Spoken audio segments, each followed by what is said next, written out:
മോനെ ശ്രദ്ധിക്കാൻ പറ, ശ്രദ്ധിക്കണം അങ്ങോട്ട്. സിനിമാ ലോകം കയ്യെത്തും ദൂരത്തുണ്ടായിരുന്നെങ്കിൽ പോലും തുടക്കമൊന്നു പാളി.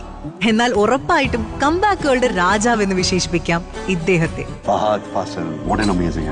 അത് വലിയ ആക്ടറായി, വലിയ ഇന്റൻസ് ആക്ടറായി, ഒരുപാട് സാധാരണ ഈ പ്രായത്തിലുള്ള പിള്ളേർ അഭിനയിക്കുന്നതിനപ്പുറത്തേക്ക് വളരെ വ്യത്യസ്തമായ കഥാപാത്രങ്ങൾ അഭിനയിച്ച ആക്ടറായി. എല്ലാ വിജയും, all the best. Many languages wanted a spirit like Fahad. He's a great spirit. സിറിലിന്റെ കള്ളത്തരങ്ങളും ഡോക്ടർ അരുണിന്റെ ദുബായിലെ അടിച്ചുപൊളി ലൈഫ് സ്റ്റൈലും, റസൂലിന് അന്നയോടുള്ള യഥാർത്ഥമായ പ്രണയവും, മഹേഷിന്റെ നിസ്സഹായതയും, ഷമ്മിയുടെ മെയിൽ ഷോവനിസവും ഒക്കെ ഇദ്ദേഹത്തോടുള്ള ആരാധന കൂട്ടിയിട്ടേ ഉള്ളൂ.